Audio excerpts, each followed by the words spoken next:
Good afternoon. I'm Robert Blair Osborn. Before we begin, I want to mention a few housekeeping items. First, please put your microphones on mute. Second, for the question section, please put your questions in the chat and the moderator will provide them to me in the order they're received. Third, if you like the speaker series, please share it with your friends. I want to thank the Yamazaki Post family for their generous sponsorship of this series, and I want to thank the event organizers for their support of the arts, specifically regarding artificial intelligence or AI. I'm going to talk very briefly about my novel, Nausicaa, and then open it up for questions. Nausicaa is a story of a bespoke virus, the Japanese tea ceremony, and artificial intelligence. The story unfolds over several time periods, which I'll go into. The story begins at the end of 2020 with Nausicaa, a self-described designed being or simulacrum, talking in their head to their dead friend Phila about how the world has changed since Phila died of a mysterious disease 4 years earlier. There's a pandemic, the killing of George Floyd and Breonna Taylor, and Black Lives Matter protests, and young people are now insisting on being called by their gender-neutral pronouns. Most importantly, though, Nausicaa tells Phila about finally meeting their designer, Yuji Morita. Nausicaa got to meet Yuji in 2016 when he was a robotic designer living in Tokyo. He had to visit San Francisco for an emergency home meeting with the county health officials in San Francisco about a mysterious outbreak that was killing homeless people. County health had learned about a treatment for similar symptoms in the Philippines, and they presented Yuji with a vial used to treat patients there, and the vial has his company's name on it. Another key player in this story is Kiernan McCrighton. Kiernan is a former drug user and harm reduction volunteer working on the streets of San Francisco. Kiernan met Yuji back in 1991 when he taught English there, and for a brief period of time they were lovers. Kiernan happens to see Yuji at a tea ceremony that's being held near Moscone Center, and they agree to meet for dinner. Yuji cancels dinner plans at the last minute with Kiernan and fails to tell Kiernan why. Nausicaa is living on the streets of San Francisco with Phila. Both are beta versions of a sentient product line that was designed for the U.S. fighting in Syria.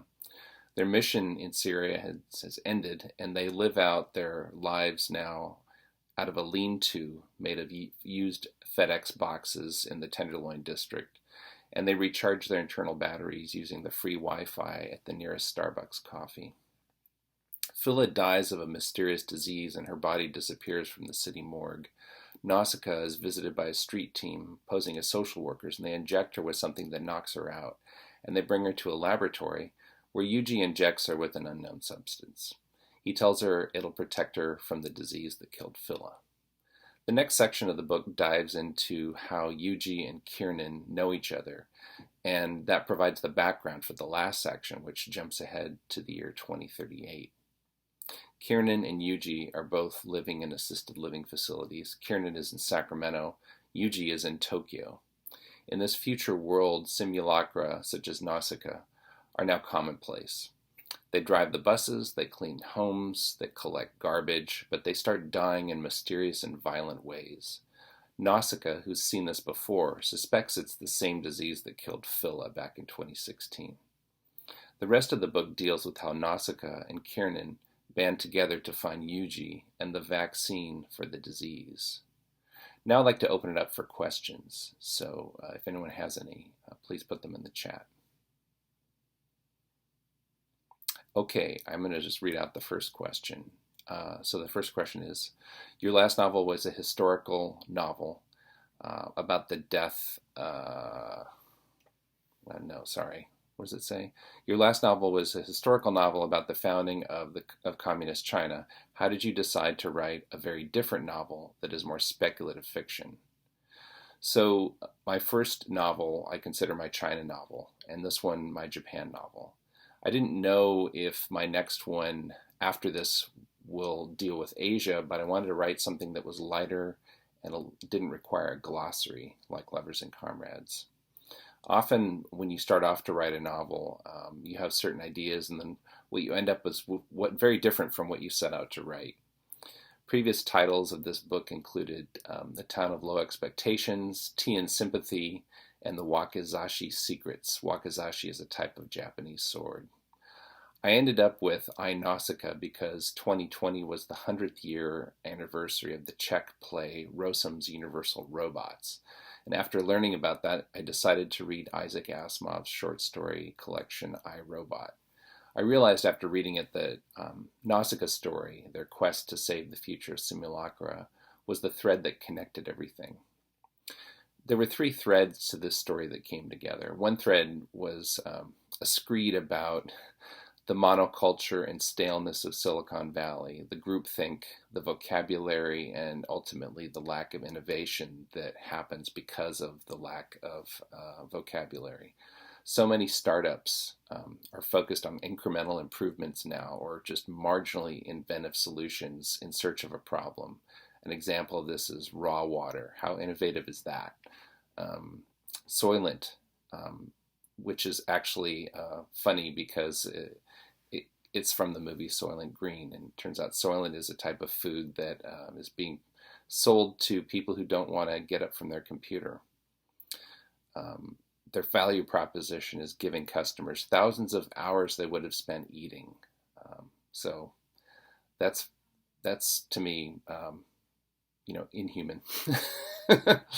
Facebook is basically a hyper-connected website that tracks your contacts, vacuums up all your contacts, tracks your personal behavior, takes ownership of your photos, and tracks your location. So the true innovation, to give credit to Facebook, is really the grand global behavioristic experiment where people willingly surrender their privacy in exchange for what is in effect a vanity press. The era of productizing inventions from things like Xerox PARC in Palo Alto is long gone. And without a modern day version of Xerox PARC, Silicon Valley entrepreneurs are left gazing over their shoulders and diving into the dumpsters for inspiration. So who's actually still inventing things these days? I think today's entrepreneurs are simply connecting everything to the internet and arguing that a connected toaster is better than a plain old toaster because you can monitor the crisping of your toast.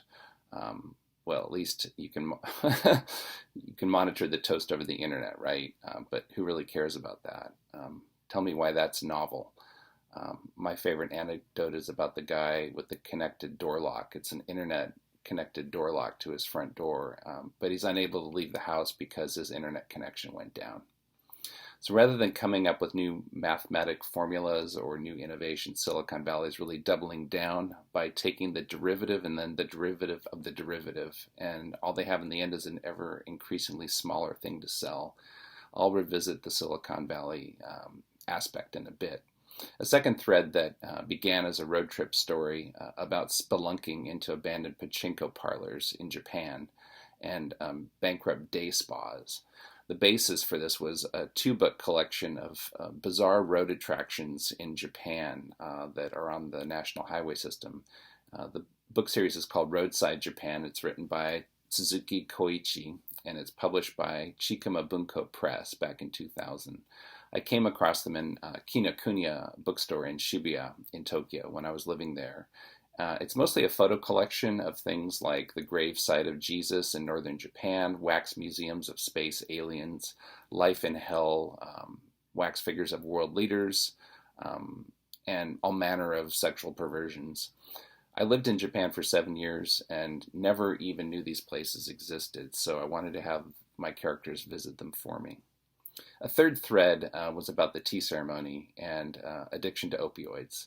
I had to come up with a drug for the future that was an opioid, so I called it verdant metacodone, and it uses a green liquid based on powdered green tea, matcha, as its base, and it's delivered in a vacuum-sealed vial. And inside the vial is an inert green liquid along with an opioid that gets activated through electric impulses from a floating mini radio frequency chip that's in each vial. That radio frequency chip is triggered by a setup called an activator. And the reason this is so complicated is to prevent bootlegging and tampering and selling this stuff on the black market. So once the liquid is activated and ingested, it's no longer useful. What remains inside the glass vial is a spent microchip. So as I said, each vial requires a unique set of electrical impulses from the radio frequency chip in order to become an opioid. If you break the vial, the RF chip becomes inoperable. I realize this is getting really wonky, but I had to work all this out to figure out how to incorporate it into my book. And one of the characters in my book, Kiernan, is a recovering opioid addict, which means he's on a maintenance program similar to buprenorphine. And he relies on his hit of deep fried, which is the street name for verdant metacodone. And he needs this every day. Okay, let's go on to the next question. Okay, what makes writing fun for you? So what I found is for my stories to be memorable and entertaining to write, you need to have at least, or at least I do, have at least one crazy thing.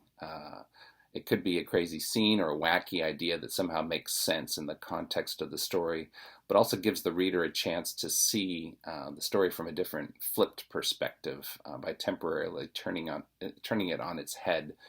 Some examples of this could be in Slaughterhouse-Five. Vonnegut brings in beings from the planet Tralfamador, and the main character, Billy Pilgrim's put into a human zoo. And this gives the reader a chance to see human behavior from the perspective of outer space aliens, as Billy Pilgrim is in a typical American bedroom of the 1950s that's floating in space and set up like an operating theater. In the observer seats around the theater are the Tralfamadorians who tell Billy to procreate with another human, a famous, beautiful young woman placed in the lab experiment with him. That's one example. Another one, The Sympathizer by Viet Thanh Nguyen. The main character becomes an extra in a movie very similar to Apocalypse Now, and he gets to act out an Americanized version of the war that he's left physically behind, but yet continues to live again and again in his soul, in his consciousness. And so this part of the book gives the character and the reader a chance to see the war from the perspective of the Vietnamese extras in the movie who get shot and blown up like clay pigeons when it's their country where the war is happening and the Americans are the invaders. So an example from my last book, Lovers and Comrades, was the chapter Hasifi. This part of the story is a big departure from the China-U.S. narrative that forms most of the book, but it gives the character a chance to try to reclaim his dignity with overseas work in Brazil. It's 1957, and the main character, John Quentin Leach, has been out of China for over a decade, having been blacklisted by the State Department. And he's unable to find work in the States, so he goes to Brazil and he gets a job through a college buddy of his. During his time there, he uncovers corruption in the executive suite, and in the process of trying to document the corruption and bring it to the attention of the board of directors, the demons from his past come back to haunt him, and he runs off to Recife, which is considered the Venice of Brazil, and he checks into an old colonial hotel where he has an affair with a coworker. That chapter gave me a way to step away from the China story and show how the blacklisting so severely affected his self-confidence and his psyche. So in Nausicaa, an example of this was Yuji's body being kept on ice. And the idea came to me in a dream, and I tie it back to the 1970s art house film Dark Star. The ship's captain is preserved on ice following a fatal electrical accident, and one of the crew consults with him on how to disarm one of the ship's planet-busting bombs. The bomb refuses to deploy. In Nausicaa, we don't know what happens to Yuji until Nausicaa and Kiernan arrive at his Tokyo apartment, and we're met at the door by Yuji 2, who's essentially a simulacrum of Yuji, a bootleg version. And we find the original Yuji's body frozen in ice and connected to a computer. So similar to Dark Star, the characters are able to communicate with Yuji, but their time is limited because despite the cooling technology, it's not able to preserve his brain indefinitely. And add to the fact that there's been a power outage and UG2 has to scramble to get a generator to power the cooler to keep UG's body from defrosting and decomposing. I hope that answers the question. Let's go on to the next question.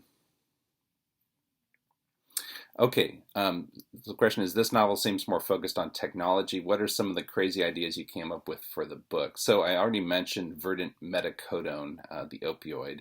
Another one is a DNA hotel, and this is a hotel that goes by another name, but it's the source for random people's DNA. Basically, hotel guests who just stay at the hotel, they leave behind, skin, hair clippings, and the hotel staff collects all this and other samples after the guests have checked out and use that as the basis for cloning. So this is how I actually got this idea from the movie Gattaca. But I always wondered, what happens if people collect your hair that you leave behind in the hotel? It's a rather gross thought, but it just came to me. Some other things, the biology of the simulacra, the designed beings like Nausicaa, they feed off Wi-Fi, they don't eat. They have figured out how to reproduce outside the production line of the Automine Corporation, which is essentially one of the characters in the book. Nausicaa is able to get through the scanners at San Francisco International Airport by injecting deep fried, which is deep fried again is the opioid, because it makes their irises dilate. So that's how they get by the iris scanners. And then the scene at SFO in the upstairs where Kiernan and Nausicaa are held, the other simulacra are hooked up to tubes that are cycling through liquids in their body, and it's just a way to purge their systems. The last thing I just wanted to mention, and this is something having lived in Sacramento for a while, the Sacramento of the future is perennially flood-stricken. The Yolo Causeway by the year 2038 is permanently flooded, so Highway 80 acts like the Bay Bridge, and downtown Sacramento floods regularly like it did in the 1800s, and the Hydraxis Corporation is struggling to keep residents dry by airlifting sandbags to cordon off city blocks, including Gold Rush House, which is where Kiernan's living. Next question. Okay, this question is, you intersperse job postings in the book. What's that all about? So I'm always amazed at what job postings for Silicon Valley companies say. Job adverts on sites like VentureLoop are both breathtakingly dishonest and hilarious. You have to read between the lines to find the truth. For example, there's a common phrase, Jedi-like focus, and there's also a lot of job postings that use the word rock star. Now keep in mind, rock stars like Keith Moon or Joe Walsh were legendary, vainglorious, obnoxious destroyers of hotel rooms who relied on their agents to clean up after them. So I ask you, is that the kind of person you want working for you? There's some other examples. There's one from a recent startup named Keep for a senior product manager, and I can read it here. It says, "There will be long days and incredible challenges, but the reward will be contributing to something that is larger than you. We want you to bring hustle, grit, and passion to everything you do here. You will be expected to take high ownership and improve yourself constantly. You'll be held accountable to our core values and will be expected to hold your teammates accountable as well. The values are what unify us and allow us to make the impact that we do. They're crucial on our mission to becoming the undisputed champion of small business success. Together we will replenish the middle class. We will elevate the worldwide economy. We will inspire kids to dream of becoming entrepreneurs." And it continues, "You really knock our socks off if you know what fast-paced really means and you embrace it. You strike the perfect balance between strategy creation and precise execution with room for iteration. You have a Jedi-like talent for identifying, hiring, and motivating talented people. You never say, 'That's not my job,' or 'I didn't sign up for that.' And finally, you are a problem solver and embrace constant change." So that's just an example. I mean, this goes on and on. It's a whole subgenre of literature in my book. I find it incredibly humorous, and I often wonder who takes this stuff seriously. Let's go on to the next. Oh, so sorry. Just to say, I've got these throughout the book because they kind of tie back to the evolution of the technology in the story. So that I hope that answers your question. Let's go on to the next one. I think this will be the last one. No, not the last one. We could probably do two more. Okay. Can you say more about the love story between Kiernan and Yuji? So there are plenty of love stories where we read where the couple, be it woman and man, woman and woman, or man and man, they go through struggles, and eventually by the end of the story they get together, and that's the end of the story. But the reality, in my opinion, what happens the year after that, 5 years after, is that really talked about much? We don't see it in rom-coms for sure. What you find that brought them together isn't what's going to keep them together. So the reality is most love, like warfare, is asymmetrical. So person A wants person B more than person B wants person A. The same plays out for person B who wants person C more than person C wants person B. So how does that play out? Very few relationships, I think, are truly symmetrical. And then you have the issue of what forms the basis of the loving relationship and what kind of love, fondness or familiarity. Then there's the desire and the truly unpredictable or mercurial. So that can change by the day, by the hour, by the minute, and nobody knows how long it will last. So to me, that is true to life, and I try to capture some of that in my writing. Some people prefer to read a sort of love escapism, which is like reading about unicorns and world peace, and maybe one explanation why people love to read escapism is stories of real love and desire hit too close to home. And let's be honest, we often read because we need to escape every once in a while. So I get it. But that hopefully explains a little bit about the relationship between Kiernan and Yuji. Okay, this is the last question. Okay, so what was your biggest challenge writing the book? So I had a lot of ideas running through my head before writing Nausicaa, but ideas don't make a compelling novel. Bad fiction serves an idea.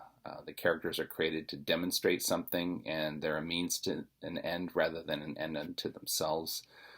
In contrast, a good fiction tells a story. A good example of ideas posing as fiction. So what I tried not to do is Andre Malraux's Man's Fate. It's heavy on ideas, the characters are flat, and it makes for a really boring read. So my challenge was to take a step back from the ideas and think of those like the marinade rather than the meat. So the ideas are more the marinade. Stories like that can also get caught up in long descriptions of things, scientific or historical, and the reader may say, wow, the writer really did the research, but that's about all you can say. In the end, if you wanted a textbook, you would have bought a textbook. So I'm trying not to have a textbook posing as a novel. Another thing we hear is that reality is stranger than fiction, but nonfiction books themselves are not stranger than fiction because nonfiction books, like fiction books, are about storytelling. One writer's account of what happened, that could be nonfiction as well as fiction. So to be successful, fiction has to be internally consistent so that it reads like nonfiction, but not a demonstration of how much research the author did to write the book. So I realize this is really short, but I want to thank you again for your time and thank you for your questions, and I hope you enjoy reading Nausicaa. Thank you.